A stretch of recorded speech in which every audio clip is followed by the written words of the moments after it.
Port ડ્યુટીમાં ધરખમ વધારો થયો છે। સોનાની આયાત ડ્યુટી 6% વધારીને 15% કરવામાં આવી। આયાત ડ્યુટી વધતા આજે સોનાના ભાવમાં 10% જેટલો ઉછાળો થયો છે। જ્વેલરી ઉદ્યોગકારોને પડ્યા પર પાટું જેવી સ્થિતિ। જ્વેલરી ઉદ્યોગ ભયંકર મંદીમાં સપડાયો છે। સુરતના જ્વેલર્સ દીપક ચોકસીનું નિવેદન, જ્વેલરી ઉદ્યોગ 40% મંદીમાંથી પસાર થઈ રહ્યો હતો। પ્રધાનમંત્રીની અપીલ બાદ આ ઉદ્યોગ પર વધુ 20% મંદીની અસર આવી।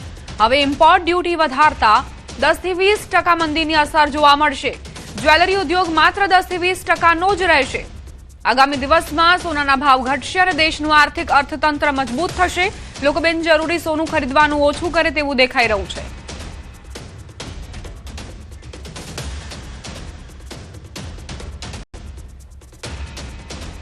સોના અને ચાંદીના ભાવ આસમાને પહોંચતા જ્વેલર્સનો ધંધો 40% ઓછો થઈ ગયો હતો। તેમાં પણ દેશના વડાપ્રધાને 1 વર્ષ સુધી સોનું નહીં ખરીદવાની અપીલ કરી હતી। ત્યારે હવે આયાત ડ્યુટી જે 6% હતી તેને હવે 15% કરી દેતા આ ઉદ્યોગ પર મોટી અસર જોવા મળશે। આપણી સાથે દીપકભાઈ ચોકસી છે, સીધા વાત કરીએ। દીપકભાઈ, યુદ્ધની સ્થિતિ, સોનાના ભાવ વધી રહ્યા હતા, 40% પહેલેથી જ મંદી હતી, એમાં દેશના વડાપ્રધાનની અપીલ અને હવે ડ્યુટી વધી, કેટલો ફરક?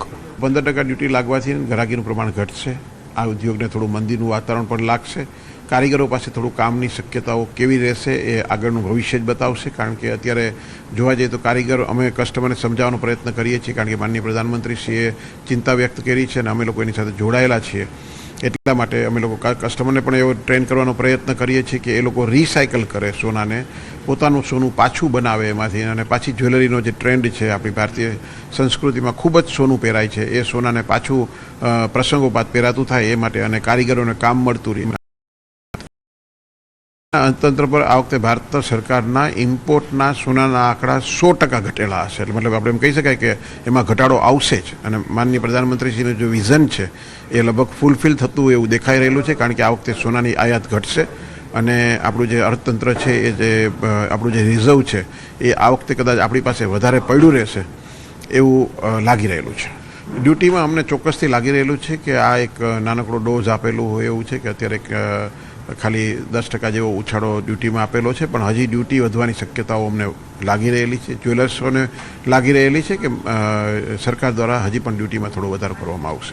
ધંધા ઉપર જોવા જાય તો આ વર્ષ જ્વેલર્સ માટેનું તો એ ફેલ વર્ષ ગણી શકાય, કારણ કે 40% જેવી ગ્રાહકી ઓછી હતી। એમાં માનનીય પ્રધાનમંત્રીશ્રીના આહવાન પછી હજી બીજું 20 થી 30% જેવી ગ્રાહકીનું પ્રમાણ ઘટે એવું લાગી રહેલું છે। આ ભાવ વધારો થવાથી લોકોના બજેટના હિસાબે લોકો સોનું ઓછું ખરીદશે, એ પાછું 10% જેવું આવશે તો કદાચ કહી શકાય કે ધંધો 20% ઉપર પહોંચી જશે। આ પ્રકારની સિસ્ટમ રહી તો ચોક્કસ સોનાના ભાવ આગામી ભવિષ્યમાં ઓછા બી થઈ શકે અને દેશનું આર્થિક અર્થતંત્ર પણ મજબૂત થાય તેવું હાલ દેખાઈ રહ્યું છે। કેમેરામેન જીગર ગોલ સાથે કીર્તેશ પટેલ, ન્યૂઝ 18 ગુજરાતી, સુરત। રાજકોટથી સમાચાર। સોના અને ચાંદીના ભાવમાં વધારો। આજે 10 ગ્રામ 24 કેરેટ સોનાના ભાવમાં 11,000 રૂપિયા જેટલો વધારો થયો। આજે 10 ગ્રામ 24 કેરેટ સોનું 1,65,500 પહોંચ્યું। 1 કિલો ચાંદીના ભાવમાં 20,000 રૂપિયાનો વધારો। 1 કિલો ચાંદીના ભાવ 2,93,000 રૂપિયાએ પહોંચ્યા। આયાત ડ્યુટીમાં 15%નો વધારો થતા સોના ચાંદીના ભાવમાં વધારો થયો છે। રાજકોટની પ્રખ્યાત સોના ચાંદી બજારમાં મંદીનો માહોલ જોવા મળી રહ્યો છે। સંવાદદાતા હાર્દિક જોડાઈ ગયા છે, તેમની પાસેથી વધુ જાણકારી લઈશું। હાર્દિક, આખરે સોના ચાંદીના બજારના જે વેપારીઓ છે તે શું કહી રહ્યા છે અને કેટલી પહેલા મંદી હતી અને હવે કેટલી મંદી, કારણ કે ભાવ વધારો સતત યથાવત? ચોક્કસથી દીપા, મંદીનો માર સહન કરી રહેલા રાજકોટની જે સોના ચાંદીની બજાર છે તેમાં વધુ એક જે છે ફટકો પડ્યો છે। ખાસ કરીને જે રીતના જે 15% જેટલી જે આયાત ડ્યુટીમાં વધારો થતા અત્યારે જે છે એ સોના અને ચાંદીના બંનેના ભાવમાં વધારો આવ્યો છે। હાલ આપણી સાથે સોના ચાંદીના વેપારી છે, આપણે એમની સાથે વાત કરીશું। શું કહેશો, અત્યારે જે રીતના ભાવ વધ્યા છે એમનું કારણ શું છે અને અત્યારે પરિસ્થિતિ શું કહી શકાય? જી ચોક્કસપણે ગઈકાલે મોડી રાત્રે કેન્દ્ર સરકાર દ્વારા નિર્ણય લેવામાં આવ્યો કે સોનું અને ચાંદી બંને ધાતુ ઉપર ઇમ્પોર્ટ ડ્યુટીની અંદર એક તોસ્તિંગ અને તોસ્તાન વધારાની જાહેરાત કરી છે, 10% ડ્યુટી વધારી છે અને ઉપર 5% એડિશનલ ડ્યુટી પણ વધારી છે. આમ 15% જેવી મહત્તમ ડ્યુટીનો વધારો કરતા આજે ખુલતાની અંદર જ સોનાની અંદર છે કે 10,000 જેવો તોતિંગ ભાવ વધારો થયો છે, જે ચાંદીની અંદર લગભગ 25-30,000 જેવો તોતિંગ ભાવ વધારો આજે થયો છે. અને આ બધા કારણે એક તો મંદીનું વાતાવરણ હતું, યુદ્ધને કારણે બજારથી ગ્રાહકો દૂર હતા, અને આજે જ્યારે આ ડ્યુટી વધી છે અને ભાવની અંદર જે વધારો થયો છે ત્યારે બેશકપણે રાજકોટ જે એક સમગ્ર વિશ્વની અંદર એક સમગ્ર એશિયાની અંદર એક ખ્યાતિ અને નામના પ્રાપ્ત સોની બજાર છે, અહીંની હસ્તકલા કારીગરી જે છે એ વિશ્વ વિખ્યાત છે, ત્યારે અહીંના કારીગરો હવે બેકારીના ખપ્પરમાં હોમાવા તરફ ઝડપથી આગળ વધી રહ્યા છે. કેટલા લોકોની રોજગારીને સીધી અસર થશે અને કેવી મંદી અત્યારે થશે? ચોક્કસપણે રાજકોટની અંદર જો વાત કરું તો રાજકોટની અંદર નાના મોટા થઈ એટલે લગભગ અંદાજે 1.5 થી 2.5 લાખ કારીગરોની રોજીરોટી આ ઇન્ડસ્ટ્રીમાં જોડાયેલી છે. આજે સંપૂર્ણપણે નવરા ધૂપ બન્યા છે અને ચિંતાનો વિષય એક આવ્યો છે સામે. ચોક્કસથી દીપા, જે રીતના આ જે સોની વેપારી છે તે પણ કહી રહ્યા છે કે ક્યાંક તેમના માટે છે તે ચિંતાનો વિષય છે. એક તો યુદ્ધના કારણે પહેલેથી જ મંદીનો માહોલ હતો અને એવી પરિસ્થિતિમાં હવે જ્યારે સોના અને ચાંદીના ભાવમાં વધારો થયો છે, અત્યારે દુકાનો છે, મોટાભાગની દુકાનો છે તે ખાલી જોવા મળી રહી છે. ખાસ કરીને જે આજે જે 10,000 રૂપિયા 10 ગ્રામ સોનાના ભાવ લીધા છે, જ્યારે 20,000 રૂપિયા 1 કિલો ચાંદીના ભાવમાં વધારો આવ્યો છે, ત્યાંથી ક્યાંક ને ક્યાંક જે છે એ સોની વેપારી છે તેમાં પણ ચિંતાનો માહોલ જોવા મળી રહ્યો છે. હાલ જે રીતના આ પરિસ્થિતિમાંથી કેવી રીતે ઉગરવું તે અત્યારે જે છે એ સોના ચાંદીના વેપારી માટે એક ચિંતાનો વિષય બન્યો છે. જી દીપા. હાર્દિક, 2 દિવસ પહેલા જ્યારે પ્રધાનમંત્રીએ કહ્યું કે હવે સોનું નથી ખરીદવાનું, તો એકાએક ચાંદીના જે વેચાણમાં ઉછાળો આવ્યો હતો, પરંતુ ચાંદીમાં પણ ભાવ વધારો થયો છે, ડ્યુટી ત્યાં પણ વધારી દેવામાં આવી છે, તો સોના ચાંદીનો કોઈ અન્ય વિકલ્પ ખરો તે પણ પૂછવાનો પ્રયત્ન કરજો વેપારીઓને. ચોક્કસથી આપણે ફરી એક વખત વેપારી સાથે વાત કરવાનો પ્રયાસ કરીશું.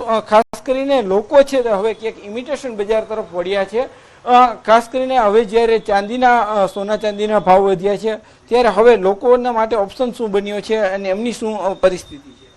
ચોક્કસપણે આજે મધ્યમ વર્ગ અને નિમ્ન મધ્યમ વર્ગ માટે તો સોનું અને ચાંદી એ પોતાની સંપૂર્ણપણે પહોંચ બહારની એક ધાતુ બની ચૂકી છે. લોકોને અંદર અત્યારે લગ્ન ગાળાની સિઝન ચાલી રહી છે, ઘરની અંદર પ્રસંગો ચાલી રહ્યા છે, આવી રહ્યા છે, ત્યારે સુકન પડતું જે સોનું અને ચાંદી આપવા પડતા હોય એની અંદર પણ લોકો હવે વિચારીને આગળ વધી રહ્યા છે. અને હવે આવનારા દિવસોની અંદર લોકોની કઈ દિશા તરફ માનસિકતા જશે એ કહેવું મુશ્કેલ છે.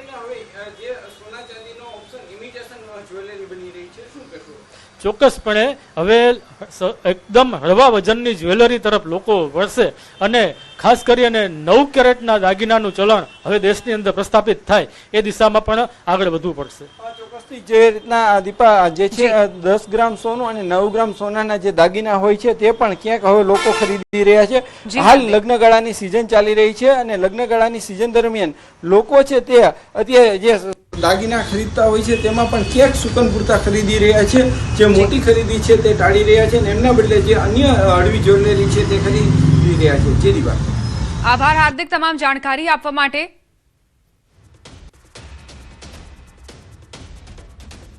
સોનાની ઇમ્પોર્ટ ડ્યુટીમાં ધરખમ વધારો થયો છે. 6% થી વધીને 15% ઇમ્પોર્ટ ડ્યુટી કરી દેવામાં આવી છે, એટલે ઓટોમેટિકલી ભાવ વધારો થયો. સોનાના ભાવમાં 10% જેટલો ઉછાળો આજે થયો છે. જ્વેલરી માલિકોને પડ્યા પર પાટું જેવી સ્થિતિ છે. સુરતમાં આખરે શું સ્થિતિ છે, રાજકોટના વેપારીઓનું શું કહેવું છે, એ તમામ તમને જાણકારી આપી અમે. હવે અમદાવાદ જઈશું કે આખરે અમદાવાદના વેપારીઓનું શું માનવું છે, કેમ કે 6% થી હવે 15% જ્યારે ઇમ્પોર્ટ ડ્યુટી થઈ હોય તો તેની સીધી અસર સોનાના ભાવ પર જોવા મળે. દીપિકા, આમ તો પ્રધાનમંત્રી મોદી અપીલ કરી છે કે સોનું ન ખરીદો, પરંતુ જેમને ખરીદવું છે તેમને કેટલું મોંઘું પડશે?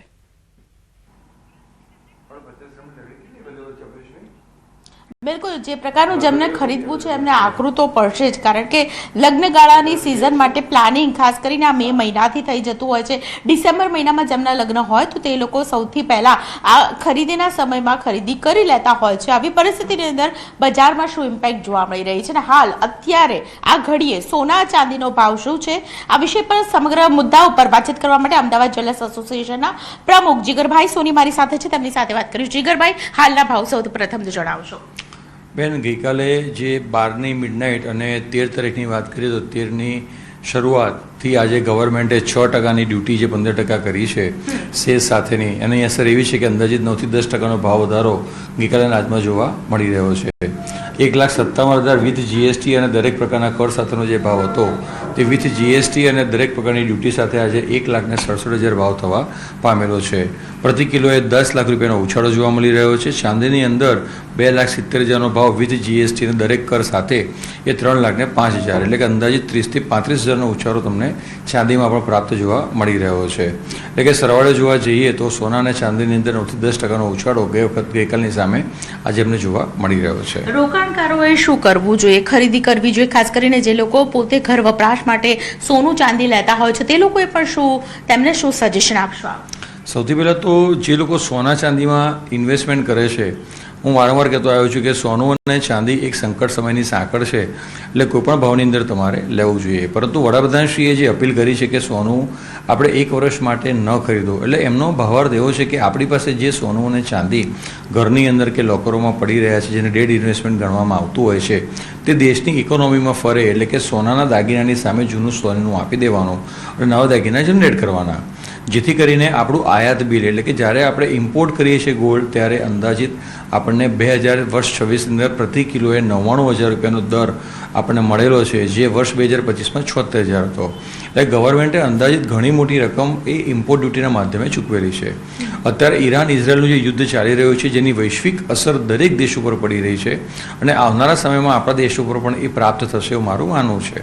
તેને કેવી રીતે સંકટ સમયની સાંકળમાં સાચવી શકાય અને એક દૂરોગામી નિર્ણય તરીકે વડાપ્રધાનશ્રીએ જે નિર્ણય લીધો છે તેને આવકારદાયક ગણી અને આપણે દેશવાસીઓએ પોતાનું જે સોનું પડી રહ્યું છે, જેનો આપણે ઉપયોગ નથી કરી રહ્યા, તેની સામે તે લોકોએ શું કરવું જોઈએ? નવા દાગીના વસાવવા જોઈએ, રિસાયકલ સોનાનો વપરાશ વધવો જોઈએ, દેશની ઇકોનોમીમાં આપણે ભાગ આપવો જોઈએ અને 1 વર્ષ બાદ જ્યારે આ યુદ્ધ શમી જાય, કદાચ ભગવાન કરે 6 મહિનામાં પણ જો શમી જાય તો ફરી એકવાર ગવર્મેન્ટ એ જે ડ્યુટી 15% વાળી ઘટાડીને 6% લાવે તો ભવિષ્યમાં સોનું આપણને નીચું મળવાનું છે, ત્યારે ફરી પાછી ખરીદી પ્રાપ્ત થઈ શકે છે. સવાલ એ જ હતો કે અત્યારે ઇમ્પોર્ટ ડ્યુટી વધી છે એટલે આપણને ભાવ વધારો લાગી રહ્યો છે, ઘટશે એટલે એનો ઘટવાનો અંદાજ યુદ્ધ ઉપર જ છે કે પછી એવા કોઈ અન્ય કારણો પણ જવાબદાર રહેશે?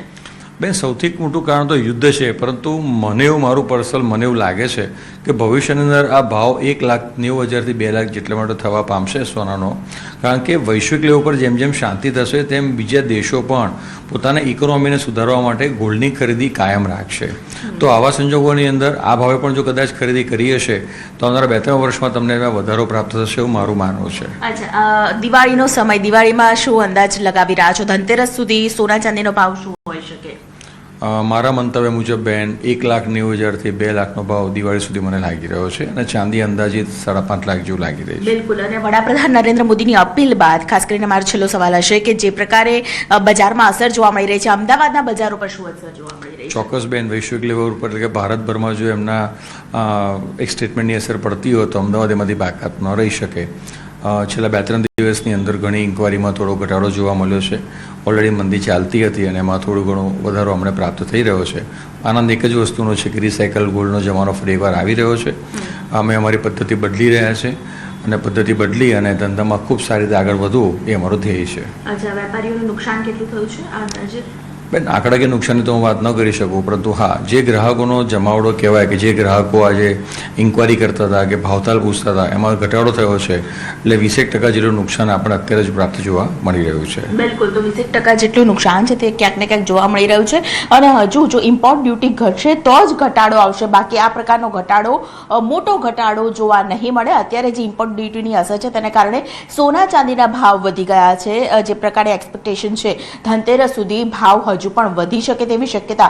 અત્યારે 1,60 1,65 ની આજુબાજુ જે ભાવ ચાલી રહ્યો છે સોનાનો, 2 લાખ સુધી પહોંચી શકે તેવી શક્યતાઓ છે તે વર્તાઈ રહી છે.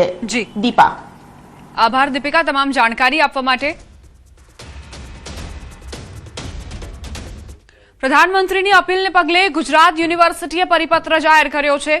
ગુજરાત યુનિવર્સિટી સંલગ્ન કોલેજીસમાં કાર બાઇક પુલિંગનો નિર્ણય લેવાયો છે. ઇલેક્ટ્રિક બસ અને જાહેર પરિવહન સેવાનો ઉપયોગ કરવા અનુરોધ કરાયો છે. કેમ્પસમાં અધ્યાપકો 700 વહીવટી કર્મચારીઓ, અધિકારીઓ 2 વ્હીલર અને 4 વ્હીલર લઈને આવે છે. પરીક્ષા પૂર્ણ થયા પછી વર્ક ફ્રોમ હોમની વિચારણા કરવામાં આવશે.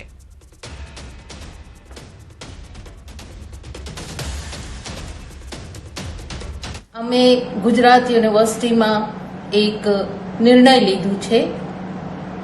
અમારા વધુમાં વધુ કામ જ્યાં સુધી શક્ય હશે અમે ઓનલાઈન કરીશું. ઓછામાં ઓછા વાહનોનો પ્રયોગ થાય એવા પ્રયત્નો પણ કરીશું અને કદાચ આવાગમનની જરૂર પડે તો બનતા સુધી કારપૂલ અને શેરિંગ વાહનો દ્વારા જ અમે ફ્યુએલ વાપરીશું. પ્રધાનમંત્રી મોદીની અપીલ બાદ વીર નર્મદ દક્ષિણ ગુજરાત યુનિવર્સિટીએ બહાર પાડ્યો પરિપત્ર. યુનિવર્સિટીના સ્ટાફ અને વિદ્યાર્થીઓને પબ્લિક ટ્રાન્સપોર્ટનો ઉપયોગ કરવા અનુરોધ. ખાનગી વાહનોનો ઉપયોગ ઘટાડીને ઇંધણ બચત પર ભાર મુકાયો. કાર પુલિંગ અને ઇલેક્ટ્રિક વાહનોના ઉપયોગને પ્રોત્સાહન આપવામાં આવ્યું. વહીવટી કામકાજમાં વર્ચ્યુઅલ અને ઓનલાઈન મીટિંગ્સને પ્રાધાન્ય અપાશે. સમય અને સંસાધનોની બચત માટે ટેકનોલોજી આધારિત કાર્ય પદ્ધતિ અમલમાં આવશે. વોકલ ફોર લોકલ અભિયાન અંતર્ગત સ્થાનિક ઉત્પાદનો વાપરવા અપીલ. એનએસએસ અને એનસીસીના યુવાનો સજીવ ખેતી માટે ખેડૂતોમાં જાગૃતિ ફેલાવશે.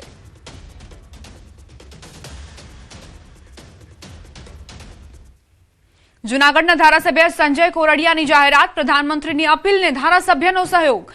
જૂનાગઢ બહાર જવા ટ્રેન બસનો ઉપયોગ કરશે. પોતાના ખાનગી વાહન લઈને જૂનાગઢ બહાર નહીં કરે પ્રવાસ. મત વિસ્તારમાં ઇલેક્ટ્રિક વાહનનો ઉપયોગ કરશે. પોતાના મત વિસ્તાર સિવાય ગાડીનો ઉપયોગ નહીં કરે. પ્રધાનમંત્રીનું પેટ્રોલ અને ડીઝલનો જરૂર મુજબ ઉપયોગ કરવા માટે સૂચન બાદ આ જાહેરાત કરાઈ છે.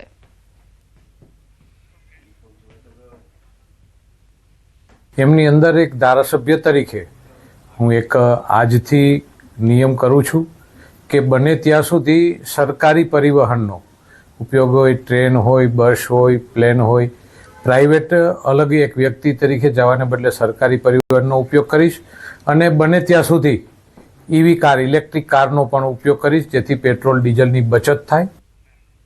રોકાઈશું એક બ્રેક માટે. આપ જોતા રહો news 18 Gujarati.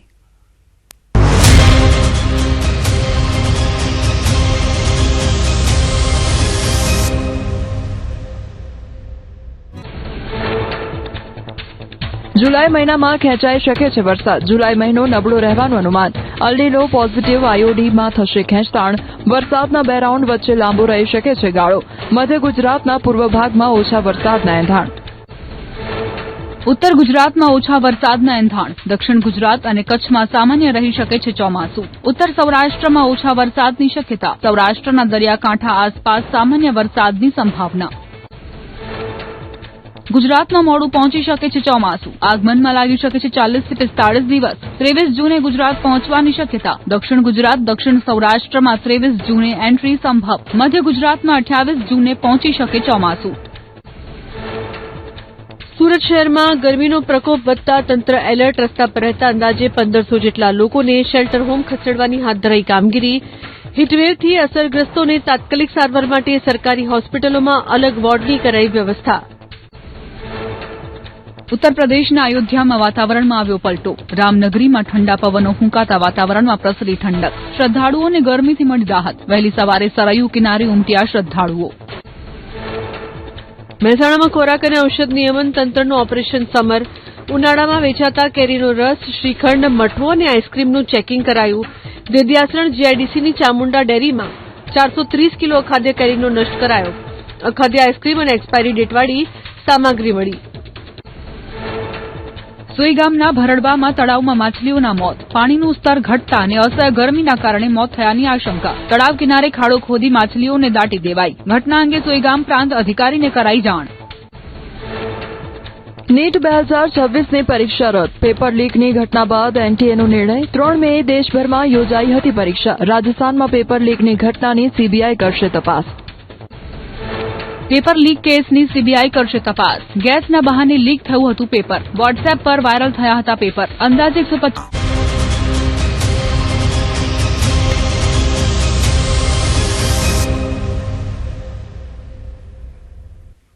Welcome back. Rajkot civil હોસ્પિટલમાં ઉંદરોનો ત્રાસ યથાવત છે. સિવિલના ઓપીડી વિભાગમાં ઉંદરોનો ત્રાસ જોવા મળ્યો. સારવાર કરાવવા આવનાર દર્દીઓ ઉંદરોથી પરેશાન. ઉંદરોના વિડીયો વાયરલ થતા સિવિલ હોસ્પિટલ તંત્ર સફાળું જાગ્યું. ડોક્ટર કમલસિંહ ડોડિયાએ નિવેદન આપ્યું. ઉંદરોને પકડવા માટે આગામી દિવસમાં કોન્ટ્રાક્ટ આપવામાં આવશે તેવી વાત કરી. ગત વર્ષે ઉંદરોને પકડવા માટે 40 થી વધુ પાંજરા મૂકવામાં આવ્યા હતા. 2025ના ફેબ્રુઆરી મહિનામાં પણ ઉંદરોને પકડવા માટે કોન્ટ્રાક્ટ આપવામાં આવ્યો હતો. સિવિલ હોસ્પિટલના માથાનો દુખાવો આ ઉંદરો બન્યા છે. હવે તેમને દૂર કરવા માટે હોસ્પિટલમાંથી હટાવવા માટે કોન્ટ્રાક્ટ પર કામગીરી કરનાર માણસોને રાખવામાં આવશે, જેઓ આ ઉંદરો ભગાવશે.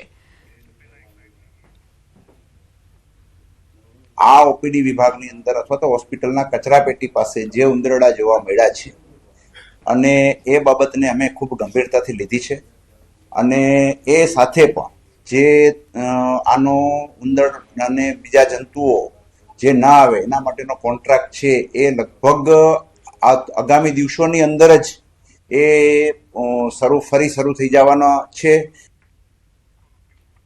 સંવાદદાતા અંકિત જોડાઈ ગયા છે વધુ જાણકારી સાથે.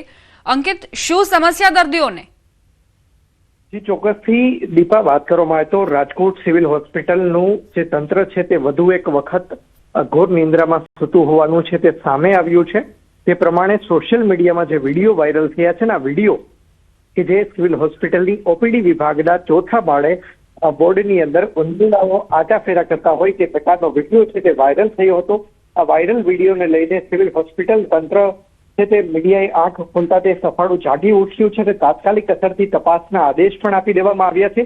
સાથોસાથ સિવિલ હોસ્પિટલના ડોક્ટર કમલસિંહ ડોડિયા દ્વારા મીડિયા સાથેની વાતચીતમાં જણાવ્યું હતું કે તાત્કાલિક અસરથી ઉંદરડા પકડવા બાબતેનો કોન્ટ્રાક્ટ છે તે આપવામાં આવશે અને આગામી સમયમાં પિંજરા મૂકવા સહિતની કામગીરી છે તે હાથ ધરવામાં આવશે. ઉલ્લેખનીય છે દીપા કે વર્ષ 2025ના ફેબ્રુઆરી મહિનામાં પણ આ જ પ્રકારે ઉંદરડાઓનો ત્રાસ છે તે સિવિલ હોસ્પિટલની અંદર સામે આવ્યો હતો અને જેના કારણે 40થી વધુ પાંજરા મૂકવાની પણ ફરજ પડી હતી. દીપા, આભાર અંકિત જાણકારી આપવા માટે.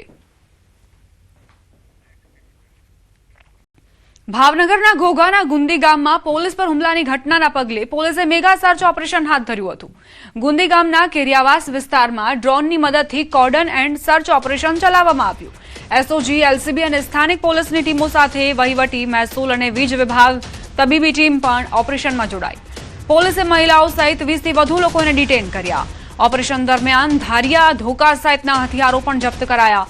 ઉપરાંત કાગળ વગરના વાહનો પણ ડિટેન કરાયા. સરકારી જમીન પરના દબાણકારોને નોટિસ ફટકારવામાં આવી અને ગેરકાયદે વીજ જોડાણો કાપી નાખવામાં આવ્યા. ઉલ્લેખનીય છે કે 11 મેના રોજ વાહન ચેકિંગ દરમિયાન પોલીસ પર હુમલો થતા ઘોઘા પોલીસ મથકે ગુનો નોંધાયો હતો, જેને પગલે પોલીસે સમગ્ર વિસ્તારમાં ટેકનોલોજી આધારિત સઘન સર્ચ ઓપરેશન હાથ ધર્યું. આ અંગે એસપીએ જણાવ્યું કે ગત વર્ષે પણ અહીં વારંવાર ગુના બન્યા હતા અને છેલ્લા એક અઠવાડિયામાં પણ 2 થી 3 વાર પોલીસને કાયદાની સ્થિતિ ખરાબ થવાની માહિતી મળી હતી, જે બાદ ગેરકાયદે પ્રવૃત્તિઓ સામે લાલાંક કરાઈ છે.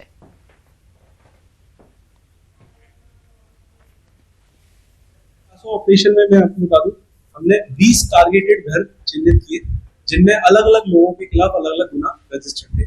जब हमने रेवेन्यू की टीम ने चेक किया तो उन्होंने पाया कि ये गैर कायदेसर उनका घर है जो है, उसके हिसाब से फिर उन्होंने अपनी कार्रवाई की. साथ ही साथ पीजीबीसीएल की टीम भी साथ में जुड़ी थी तो उन्होंने 15 से ज्यादा ब्रिज कनेक्शन भी काटे क्योंकि वो गैर कायदेसर तरीके से चल रहे. उसके अलावा हमने अभी लगभग 20 जितने लोगों को डिटेन किया है और उनसे पूछपरछ अभी हमारी चालू है, जिसमें खास तौर से महिलाएं भी इसमें शामिल हैं, क्योंकि देखा गया है कि ये जो समाज है वो महिलाओं को ह्यूमन शील्ड की तरह यूज करता है. इसलिए मैंने ये इंश्योर किया था कि हमारी जो टीम है उसमें 50% जो है वो हमारी महिला पुलिस रहेगी. સુરેન્દ્રનગરમાં અમદાવાદ રાજકોટ હાઈવે પર સ્ટંટબાજીનો વિડીયો વાયરલ. દોડતા ટેન્કર ઉપર ચડી યુવકનો ડાન્સ સોશિયલ મીડિયામાં વિડીયો વાયરલ થયો. પોતાનો જીવ જોખમમાં મૂકી યુવક સ્ટંટ કરતો નજરે પડ્યો. હાઈવે પર અન્ય વાહન ચાલકોના જીવ પણ જોખમમાં મૂક્યા. સ્ટંટબાજી સામે કડક કાર્યવાહી કરવાની લોકોએ માંગ કરી છે.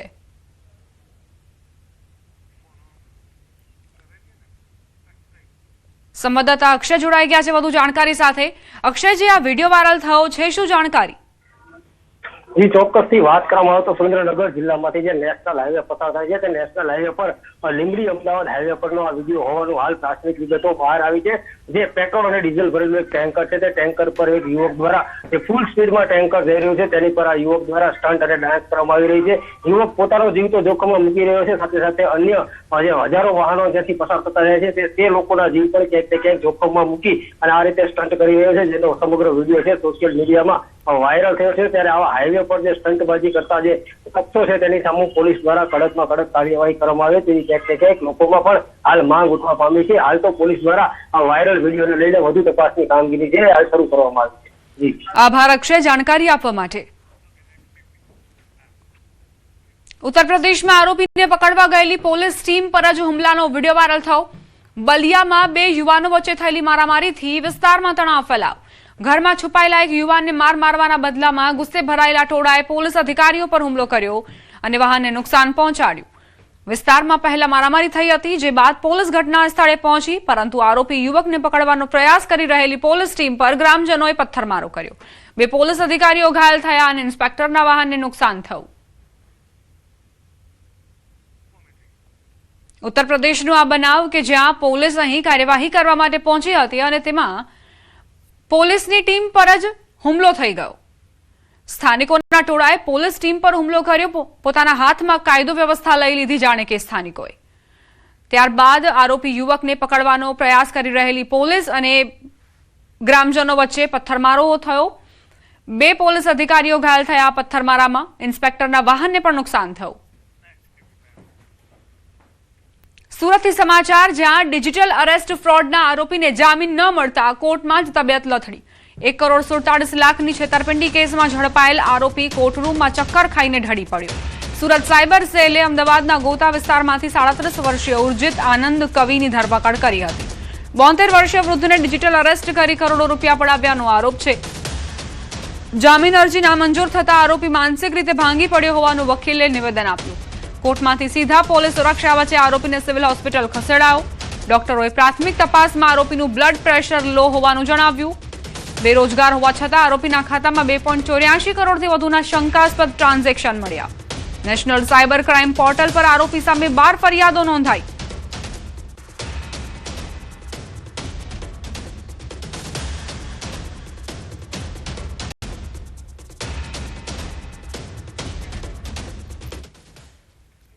વડોદરાના ઉંડેરા પ્રભુનગર વિસ્તારમાં એક ચોંકાવનારી ઘટના સામે આવી, જ્યાં જીવંત વીજ તાર તૂટી પડતા વિસ્તારમાં ફફડાટ ફેલાયો. વાયર તૂટી પડતા ચિંગારી અને સ્પાર્કલિંગ જોવા મળ્યા. અચાનક આતશબાજીથી લોકોમાં ભયાનક સ્થિતિ સર્જાઈ. છેલ્લા 3 દિવસથી વિસ્તારમાં વારંવાર વીજળી ડૂલ થવાની ફરિયાદો ઉઠી રહી છે, છતાં કોઈ સ્થાયી ઉકેલ ના આવતા સ્થાનિકોમાં ભારે રોષ જોવા મળ્યો. સતત વીજ સમસ્યાઓના કારણે લોકો પરેશાન છે અને સુરક્ષાને લઈને પણ પ્રશ્નો ઉભા થઈ રહ્યા છે.